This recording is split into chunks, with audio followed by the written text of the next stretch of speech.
जय Hind everyone. After Diwali vacation this is the first video.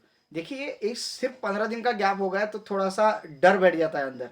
Continuity चल रही थी, कुछ नहीं लग रहा था, रोज वीडियोस बना रहा था तो कुछ नहीं लग रहा था। अभी जैसे ही गैप हो गया, 4 बार सोच रहा था। मैंने 2 दिन का गैप लिया। आप सोच लो कि 23 से भी मैं स्टार्ट कर सकता था। 25 से क्यों कर रहा हूँ? बिकॉज गैप लिया मैंने। इमेजिन कि कितना अलग 15 दिन का गैप कितना खतरनाक इफेक्ट कर सकता है आपकी लाइफ में। ऑब्वियसली अगर आप लोगों ने कंटिन्यू स्टडी रखा है, so there will be no effect on your study, then you will be safe. But अगर गैप ज़्यादा हो जाता है स्टडी में तो डिफिकल्टीज आने लग जाती है। हर एक चीज़ में, हर एक चीज़ की वही बात है। So let's start chapter number 6, statistics of mathematics part 1। ये जो चैप्टर है स्टूडेंट्स, ये चैप्टर आपको एक्सटेंडेड पार्ट में पढ़ने के लिए मिलेगा 11th और 12th में। इसलिए इस चैप्टर का इंपॉर्टेंस बहुत बड़ा है। जैसे आपने 9th में जो क्यूमुलेटिव फ्रीक्वेंसीज पढ़ी, जिसमें आपने less than type, more than type की फ्रीक्वेंसीज पढ़ी, तो उनका भी यूज यहाँ पे होगा। बट कब होगा? जब उसकी जरूरत है। Yes, that time I will explain you what you are studied in 9th standard. अब जो हम पहला टॉपिक पढ़ने जा रहे हैं स्टैटिस्टिक्स में, वो टॉपिक क्या होगा? हम मेजर्स ऑफ सेंट्रल टेंडेंसी पढ़ेंगे। अभी पहले बात कर लेते हैं कि सेंट्रल टेंडेंसी क्या होती है। अगर कोई डेटा है, जैसे अगर मैंने बोला कि भाई क्लास में जाके फीस कलेक्ट कीजिए। Yes, so what you will do? तो अगर कोई प्रोग्राम की फीस है तो उस हिसाब से आप बोलोगे 50 रुपीज़ पर हेड रखा है, तो किसी किसी के पास पैसे नहीं होते, तो कोई 40 देगा, कोई 30 देगा, कोई 20 देगा। तो अगर मैं आऊँगा तो वहाँ पे बोलूँगा भाई कितनी फीस आई बच्चों की, तो आप बोलोगे सर पर हेड अप्रोक्सीमेटली आ रहे हैं 25 रुपीज़ आ रहे हैं। इट मीन्स आपने क्या बोला? एक सेंट्रल आइडिया बोलते हैं। किसी ने 40 दिए ना, किसी ने 20 दिए, किसी ने 30 दिए, किसी ने 15 दिए, तो इस हिसाब से अप्रोक्सीमेटली 25 आ रहा है सर, पर हेड 25 बैठ जाएगा। तो ये हो गया आपका एक सेंट्रल आइडिया। फॉर एग्जाम्पल अगर मैं बोलूँगा क्या रे भाई वहाँ पे बहुत ज़्यादा भीड़ थी क्या, इसका मीनिंग क्या है कि आप देखोगे कि बहुत ज़्यादा भीड़ है या फिर वहाँ पे जल्दी नंबर लग जाएगा। इस हिसाब से आपकी सेंट्रल टेंडेंसी बनती है कि मैं वहाँ पे कितने घंटे के बाद पहुँचूँ ताकि मेरा नंबर वहाँ पे जल्दी से लग जाए। तो ये सारा हर एक का कैलकुलेशन एक सेंट्रल आइडिया होता है। हर एक चीज़ की सेंट्रल टेंडेंसी होती है। जैसे सेंट्रल टेंडेंसी के बारे में अगर बात कर रहे हैं तो फिर बारिश के बारे में बात कर लेते हैं कि अगर क्लाउड इतने होंगे तो बारिश होने की संभावना बढ़ जाती है। इसमें प्रोबेबिलिटी का भी एक कंसेप्ट थोड़ा सा अटैच होता है इसके साथ। सो जैसे ही हम सेंट्रल टेंडेंसी की बात करते हैं तो उसके हिसाब से हम प्रोबेबिलिटी लगा सकते हैं कि central tendency it means clouds अगर इतने होते हैं तो बहुत बार बारिश हुई है, तो अभी होगी।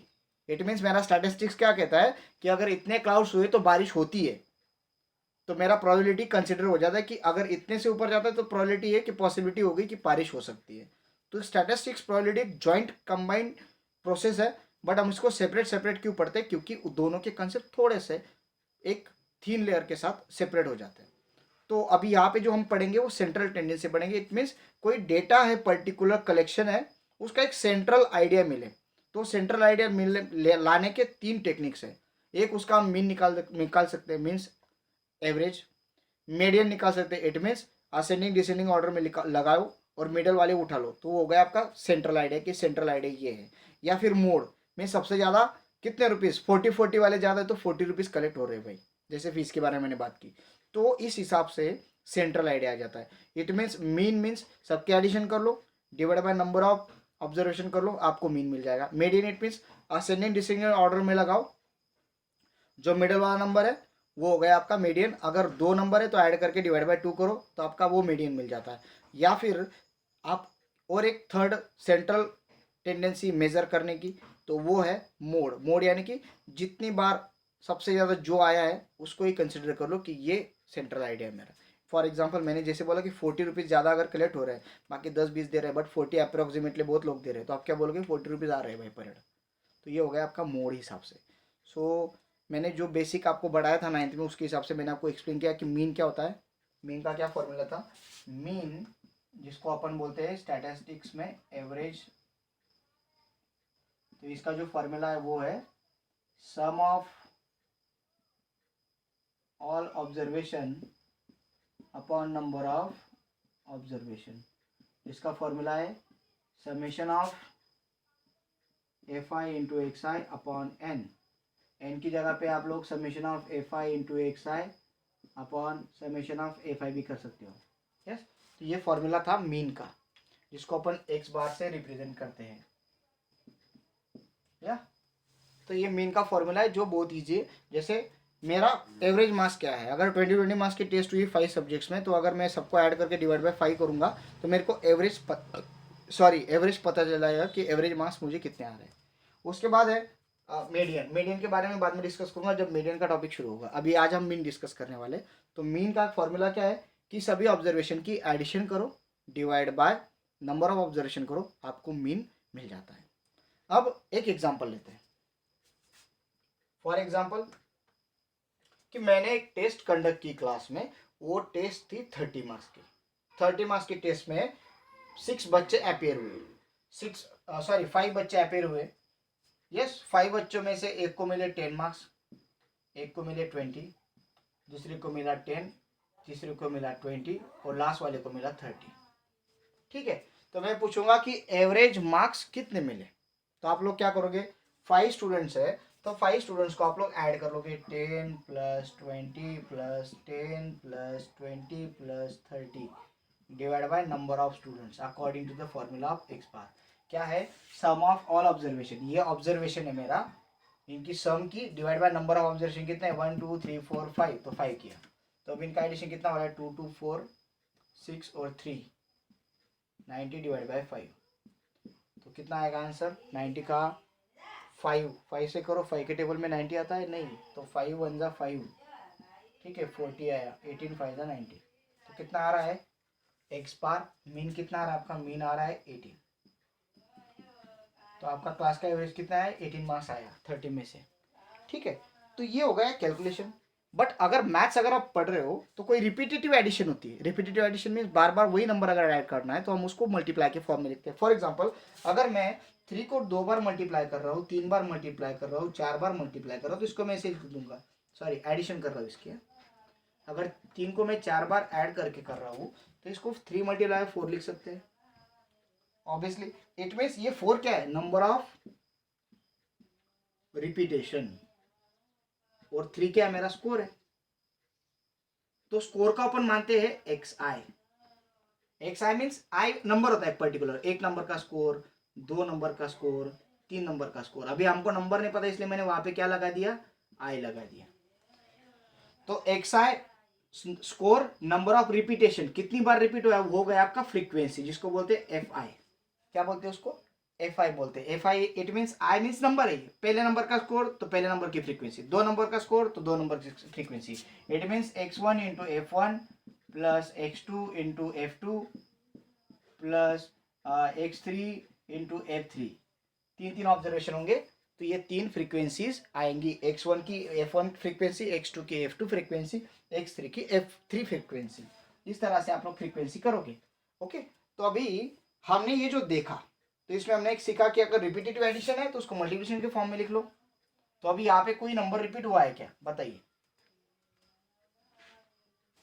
यस, कौन सा नंबर रिपीट हुआ है, बताइए जरा। यस, तो मैंने पहले कितने तरह के नंबर आया है, सिर्फ 10 आया है, 20 आया है और 30 आया है। स्कोर क्या आया है आपका, 10 30 और 40, करेक्ट है। अब 10 कितनी बार रिपीट हुआ है, जिसको मैं बोलूंगा एफ आई फ्रीक्वेंसी, कितनी बार रिपीटेशन हुआ है, 10 आया है, 1 2 बार रिपीट हुआ है। यस, 20 कितनी बार रिपीट हुआ है, 2 बार, और 30 एक ही बार रिपीट हुआ है, करेक्ट है। अगर मैं ये जो एग्जाम्पल है इसको अगर मैं सिंप्लीफाई करता हूं तो ये कैसे सिंप्लीफाई होगा कि 10 का 2 बार मल्टीप्लीकेशन है तो मैं क्या कहूंगा, 10 मल्टीप्लाई बाय 2। 10 का 20 का 2 बार एडिशन है तो प्लस 20 मल्टीप्लाई बाय 2, और 30 1 ही बार है तो प्लस 30 मल्टीप्लाई बाय 1, मल्टीप्लिकेशन के फॉर्म में अगर लिखूंगा, अपॉन 5। अगर आप देखोगे 10 इंटू 2 20 हो जाएगा, प्लस 20 इंटू 2 40 हो जाएगा, और प्लस 30 इंटू 1 30 हो जाएगा, अपॉन 2, और आगे आप लोग कैलकुलेट करते जा सकते हो। तो ये 90 अपॉन 5 आएगा और 18 आ जाएगा उसका आंसर। तो ये इजी हो गया, अपॉन 5 है ये एक्चुअली, ठीक है।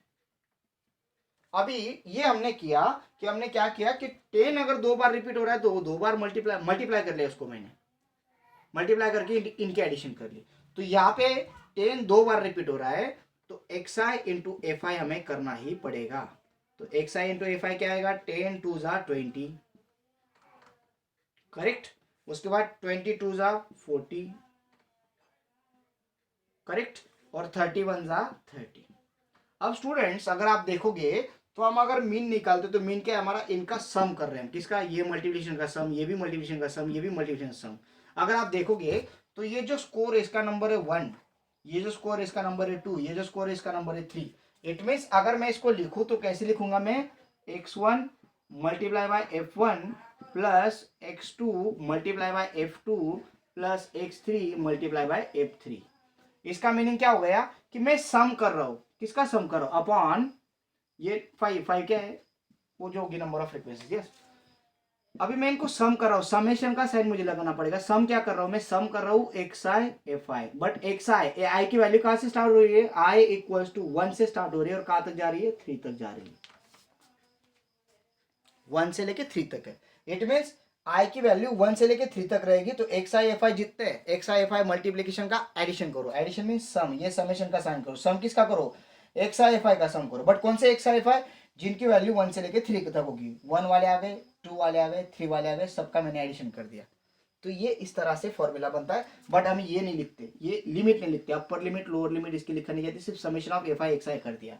अब नीचे ये जो 5 है, 5 क्या है कि ये नंबर कितने बार आए, 10 2 बार आ गए थे, 20 भी 2 बार आ गए, और 30 तो सिर्फ एक ही बार आया। तो नंबर ऑफ ऑब्जर्वेशन अगर आप देखोगे तो फ्रीक्वेंसी स्पीड ऑब्जर्वेशन काउंट होते हैं ना, कि वो नंबर कितनी बार रिपीट हुआ है, जितनी बार रिपीट हुआ उतनी बार वो काउंट हो रहा है, उतना वो ऑब्जर्वेशन है, नंबर ऑफ ऑब्जर्वेशन काउंट होंगे। तो हमें क्या करना है, हमें अगर आप देखेंगे तो यहाँ पे हमने कर लिया summation of f i into x i, x i into f i into x i, चलता है उल्टा सुल्टा।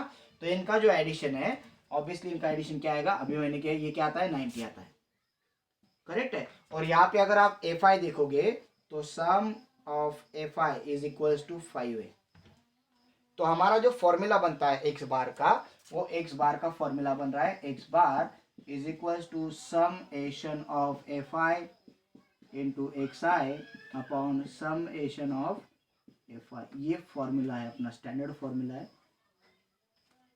तो ये कितने लोगों को समझा, नहीं समझा, अगर नहीं समझा तो आप रिपीट करके देख सकते हो, ताकि ये जो रिपीटेटिव एडिशन इसको ओमिट करने के लिए मैंने एडिशन मल्टीप्लिकेशन के फॉर्म में लिखी, और पहले एडिशन कर दो। अभी समझ लो फॉर एग्जांपल अगर 10 100 बार रिपीट हो जाता है, बच्चे अगर 200 है, 10 अगर 100 बार रिपीट हो जाता है, 20 अगर 50 बार रिपीट हो जाता है, और 30 भी 50 बार रिपीट हो जाता है, तो आप इतनी बार लिखोगे 10 प्लस 10 प्लस 10 प्लस 10 प्लस लिख पाओगे, नहीं लिख पाओगे, डिफिकल्ट हो जाएगा। तो आप क्या सिंपली मेथड क्या करोगे, 10 into 100 plus 20 into 50 plus 30 into 50 करोगे, जल्दी से आंसर आ जाएगा।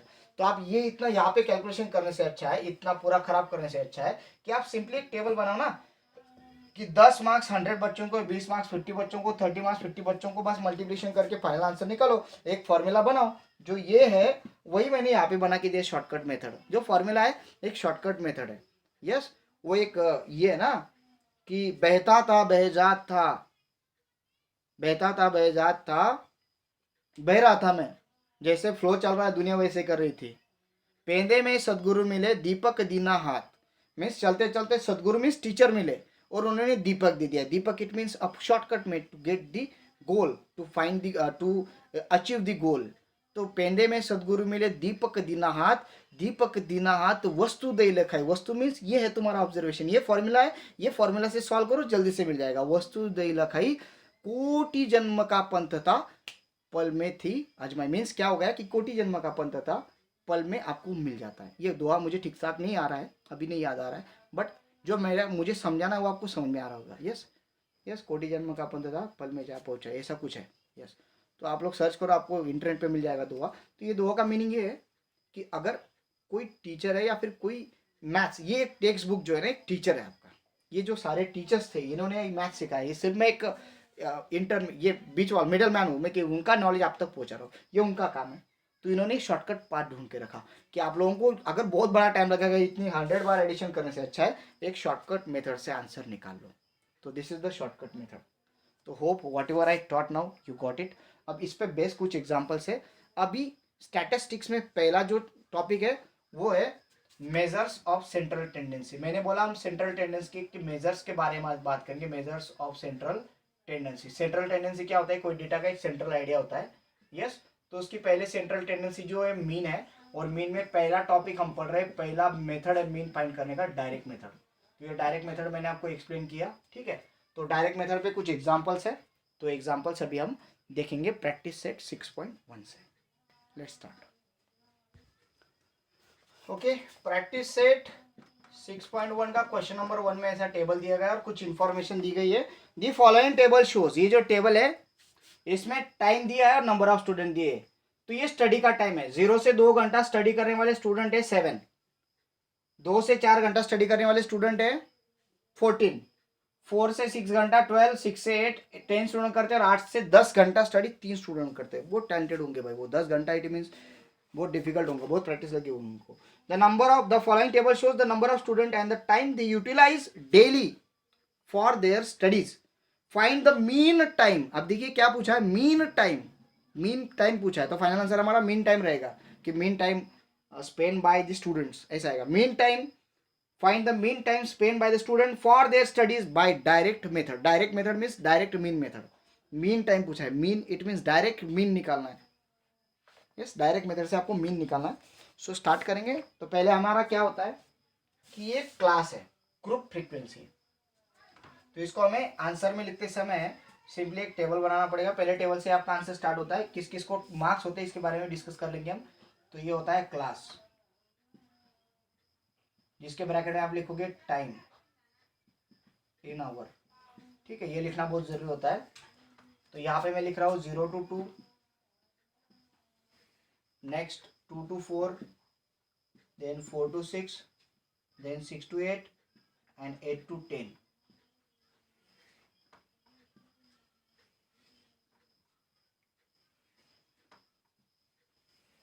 ओके, नाउ अभी हमारे पास इसका कोई परफेक्ट स्कोर पता नहीं, हम 0 ले, 1 ले या फिर 2 ले। तो इस जगह पे आपको क्या करना होता है, आपको स्कोर चाहिए, एक्स आई की वैल्यू चाहिए, स्कोर।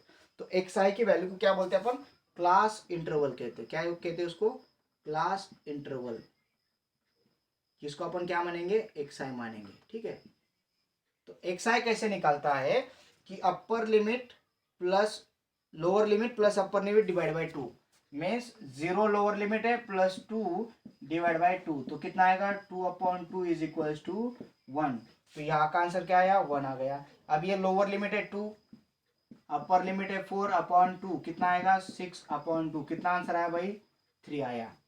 यस, 6 डिवाइड बाई 2, 6 के 2 टुकड़े के 3 आएगा। अब ये 4 और 6 है, तो 4 प्लस 6 डिवाइड बाई 2 कितना आएगा, 10/2 दैट इज 5। ऐसे ही 6 प्लस 8 14, तो ये आएगा 7, 8 प्लस 10 9, एक मिडिल नंबर निकल रहा है दोनों का। ये हो गया एक्स आई। अब हमें लिखनी है नंबर ऑफ स्टूडेंट्स, तो इसको अपन लिखेंगे एफ आई। तो नंबर ऑफ स्टूडेंट कितने भाई, 0 to 2 में 7 है, 18 है, 12 है, 10 है और 3 है। आपको शायद हमारा जो फॉर्मूला है एक्स बार का, जिसको अपन बोलते हैं मीन, जो मीन का फॉर्मूला है वो है हमारा summation of x i into f I upon,